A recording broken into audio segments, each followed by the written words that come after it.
Bonjour à tous, je vous espère en parfaite santé. Moi, je vais super bien.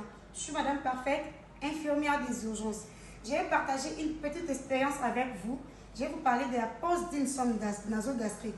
Par définition, la sonde nasogastrique, c'est un tube flexible inséré par le nez qui passe au niveau de l'œsophage jusqu'à l'estomac. Quelle est l'indication d'une pose de sonde nasogastrique? La pose de sonde nasogastrique est indiquée en cas de dénutrition, de la réhydratation, d'alimentation, d'aspiration des sécrétions etc. Sans plus tarder, je vais vous montrer le matériel qu'on doit préparer avant de placer une sonde nasogastrique. On aura besoin de chariot, plateau, c'est ça, une seringue de 60 cc. Ça, on a déjà utilisé pour ne pas gaspiller le matériel de service. Je vais vous montrer ce qu'on a déjà utilisé. D'une seringue de 60 cc, c'est ça. La sonde nasogastrique, il y a des différents types de numéros. Il y a le numéro 6, 8, ainsi de suite. Nous aurons besoin de la xylocaïne gel, de sparadrap, désinfectant, stéthoscope, et puis des gants. Après avoir fait cela, j'ai déjà préparé les malades psychologiquement, physiquement, préparation du matériel, comme ça, ce sont les étapes des soins infirmiers. Après avoir fait tout cela, je vais enfiler les gants. Après avoir enfilé les gants, je prends la sonde. On doit mesurer.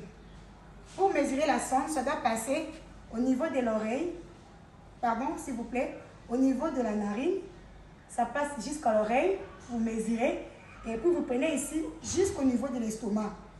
Il y a d'autres sondes nasogastriques qui ont déjà des numéros bien notés.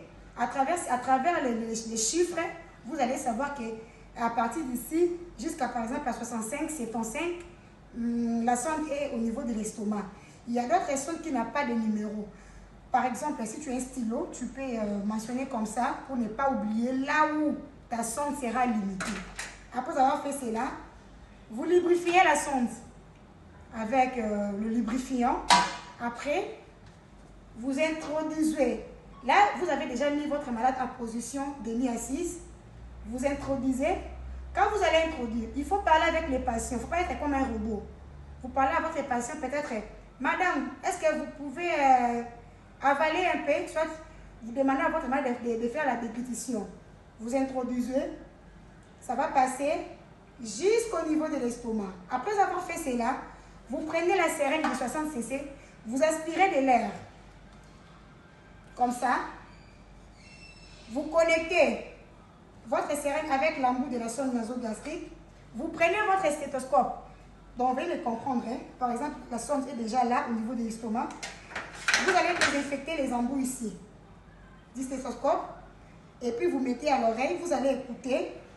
Parce qu'il y a d'autres stéthos qui sont fermés et puis les autres sont ouverts. Vous regardez ici. Vous faites ça. Oui, c'est fonctionnel. Après, vous poussez avec des coups secs. Pas vous auscultez. S'il y a des gouinements, c'est que votre sonde nasogastrique est au niveau de l'estomac. Après avoir fait cela,